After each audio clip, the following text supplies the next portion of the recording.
this. So the Ukrainian president is shifting his focus to the global south, specifically to India. He believes that India can play a role in the negotiations. According to Zelensky, Prime Minister Modi can influence the course of this war. But will Russia agree to a negotiated truce now, at a time when Russian forces are gearing up to escalate and North Korean soldiers have arrived to fight with them?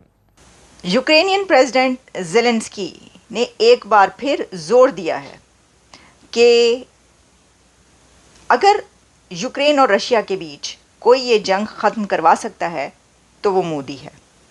और इसमें उनका ये कहना था कि ये huge value ना सिर्फ एक लीडर के तौर पर नरेंद्र मोदी की है, बल्कि एक huge value as a country India की है। और ऐसा क्यों?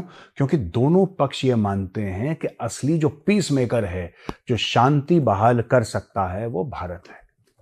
ऐसा वो लोग क्यों सोचते हैं? ऐसा उनके सोचने के क्या कारण हैं? और भारत से इतनी उम्मीदें क्यों हैं उन लोगों की? उन्होंने कहा कि जी ये जंग नहीं होनी चाहिए, ये जमाना जो है वो जंग का या वॉर्स का नहीं है, ये कहा पीएम मोदी ने। शायद इस वजह से दोनों कंट्री जो आपस में एक दूसरे के साथ लड़े चले जा रहे हैं, वो अब प्राइम मिनिस्टर मोदी को जो है पीस मेकर बता रहे हैं। लेकिन हमें ये भी याद है कि ऑब्वियसली यूक्रेन ही ज्यादा चाहेगा कि जंग बंद हो जाए।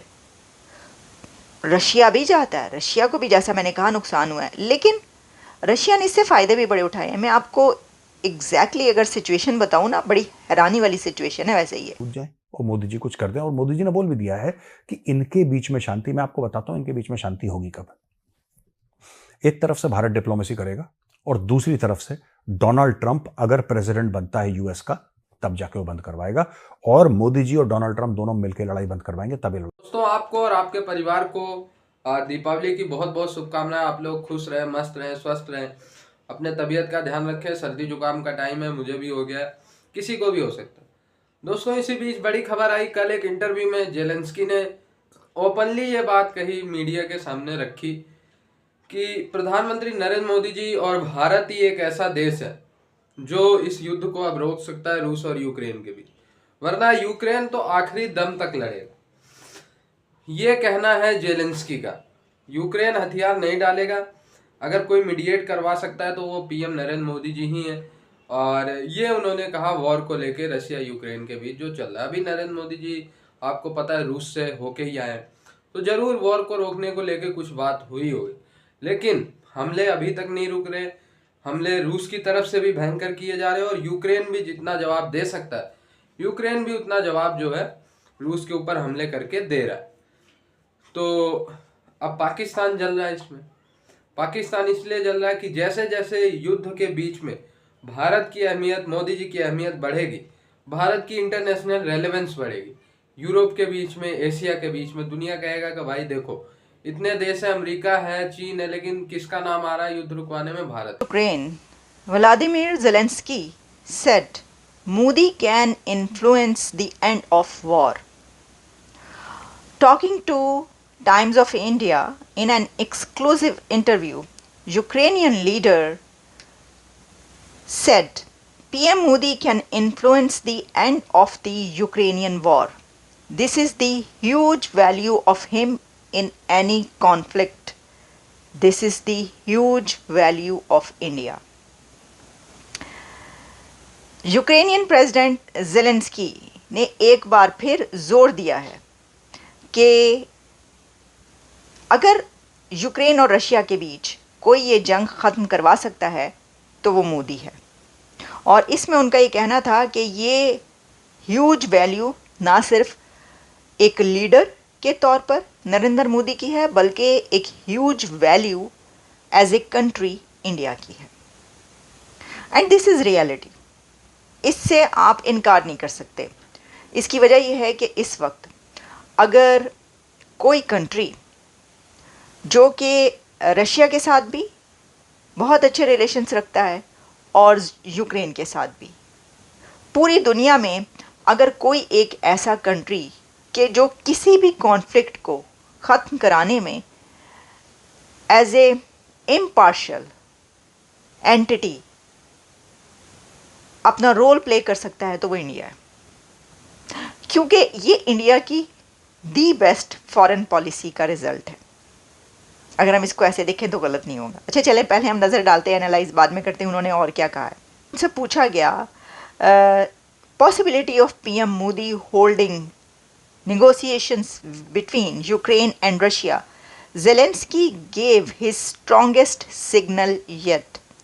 Undoubtedly, it can be in India and PM Modi can really do that. But I think we need to prepare ourselves and only according to our format because the war is in our land.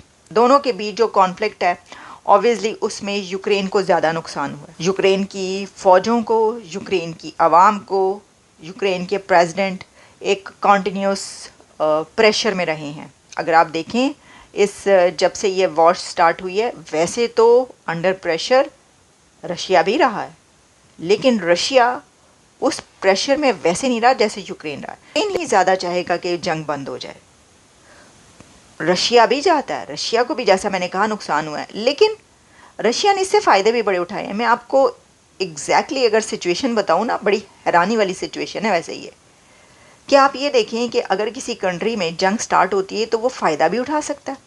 हाँ वैसे तो फ़ायदे उठाए जा सकते हैं क्योंकि जंग का जो पैसा है वो बहुत, अगर किसी कंट्री को एड मिल रही हो, जिसकी जैसा कि इसकी बड़ी मिसाल जो है हमने देखा सब कॉन्टिनेंट में जब भी कोई जंग हुई तो उसमें हमने देखा कि एड कितनी ज़्यादा पाकिस्तान में गई। जैसे कि जब रशिया का ही वो जो जिहाद लड़ा गया USSR वाला जब तोड़ा गया उसको, तो एडों पे एड गई है भाई, ट्रक भर भर के, कश्तियाँ भर भर के और जहाज़ भर भर के एड के गए हैं। और यहाँ तक हुआ कि अमेरिका, मतलब किताबों में लिखे हैं सब वाक़यात और छपते रहते हैं। अब हुआ यह है कि दोनों पार्टी चाहती है कि मोदी जी बीच में कूद जाए और मोदी जी कुछ कर दें, और मोदी जी ने बोल भी दिया है कि इनके बीच में शांति, मैं आपको बताता हूं इनके बीच में शांति होगी कब। एक तरफ से भारत डिप्लोमेसी करेगा और दूसरी तरफ से डोनाल्ड ट्रंप अगर प्रेसिडेंट बनता है यूएस का तब जाके वो बंद करवाएगा, और मोदी जी और डोनाल्ड ट्रंप दोनों मिलकर लड़ाई बंद करवाएंगे, तब ये लड़ाई होगी। ये लड़ाई क्यों नहीं बंद हो रही है दोस्तों? हाँ ठीक है, रूस घुसा यूक्रेन में, इसमें कोई डाउट नहीं है, इसमें कोई मना नहीं कर सकता। 23 फरवरी को घुसा ही रूस यूक्रेन में, 2022 23 फरवरी की तारीख है, ठीक है। लेकिन इससे बड़ी बात क्या है आपको पता है? दुनिया चाहती नहीं है लड़ाई खत्म हो, दे डोंट वांट। आपने देखा होगा कि जब मार लग रही थी हमास की और इजराइल ने सुअर की तरह मारा हमास को, सुअर की तरह मारा हमास को, दौड़ा दौड़ा के मारा है, दौड़ा दौड़ा के, भगा भगा के मारा है, ठीक है जी। दुनिया सीजफायर की बात कर रही है कि नहीं कर रही? अमेरिका से लेकर हर एक पार्टी, चाहे अरब देश हो, चाहे अमेरिका हो, चाहे यूरोप हो, सब एक ही जबान बोल रहे हैं, ceasefire ceasefire ceasefire ceasefire ceasefire बोल रहे हैं कि नहीं बोल रहे? लेकिन कभी आपने ये देखा है कि यूक्रेन और रशिया के बारे में किसी ने बोला हो सीजफायर सीजफायर? ये नहीं बोल रहे, क्योंकि सीजफायर चाहते नहीं है। ये वहां पे सीजफायर चाहते हैं, यहां पे सीजफायर नहीं चाहते, क्योंकि इनको अभी भी ऐसी उम्मीद है कि ऐसी कुछ बाजी पलटेगी, कुछ हथियार इनका चल जाएगा, कुछ इनकी स्कीम, कुछ इनका प्लॉट, कुछ इनका प्लान, कुछ इनकी स्ट्रेटेजी चल जाएगी, जिससे कि रूस के टुकड़े हो जाएंगे। यही दिमाग के साथ ये लोग लड़ रहे हैं और रूस उनको जूते मार रहा है। दोनों जो चाहते हैं रूस जीत जाए, कुछ ऐसे देश हैं, ज्यादातर देश हैं जो चाहते हैं यूक्रेन जीत जाए, शांति हो जाए। सिर्फ भारत चाहता है, सिर्फ भारत है जो जोर जोर से बोल रहा है कि लड़ाई बंद करो, सबसे पहले लड़ाई बंद करो, सबसे पहले सीज फायर, हॉस्टिलिटीज बंद करो। ये कौन सा देश है? Only India. आप बता दीजिए, क्या यूएस के राष्ट्रपति ने कभी बोला कि वहां पे शांति होनी चाहिए? और अगर बोला शांति होनी चाहिए, जो कि उसने नहीं बोला, पर मैं उदाहरण के लिए पूछ रहा हूं, अगर बोला है तो हथियार क्यों भेज रहे हो? आप हथियार दे रहे हो किसी के हाथ में, फिर चाहते हो शांति हो जाए, ऐसा होता है? यूरोप हथियार दे रहा है, यूरोप पैसे दे रहा है, सोचिए आप इसके बारे में। यूरोप हथियार दे रहा है, यूरोप पैसे दे रहा है, तो ये लोग शांति की बात तो करेंगे नहीं, क्योंकि वो हथियार सरकार नहीं बनाती। दोस्तों ये आपको मैटर समझना पड़ेगा। जो अमेरिका के हथियार हैं, जो कि सबसे बड़ा दुनिया का कंज्यूमर और सप्लायर ऑफ वेपन्स है, यूनाइटेड स्टेट्स ऑफ अमेरिका, क्या एक भी हथियार उसकी सरकार बनाती है? नो, ये सब प्राइवेट कंपनीज हैं भाई, ये प्राइवेट कंपनीज हैं ये। और प्रेशर ग्रुप्स और लॉबीइस्ट्स, अमेरिका में बहुत बड़ा धंधा है लॉबिंग का। यानी कि आप जाइए और किसी अमेरिकन लॉबी फर्म को आप पकड़ लीजिए, लॉबी फर्म को, आपकी कंपनी अमेरिका में या कहीं पे भी, आपने लॉबी फर्म को पकड़ लिया, लॉबी फर्म कहता है कि जी हमें $2 मिलियन दो, हमें $5 मिलियन दो। उसने बोला ठीक है जी, आपकी फीस है। वो लॉबी फर्म जाएगा और वो लॉबी करेगा सेनेटर्स के साथ, कांग्रेसमैन के साथ। ये अमेरिका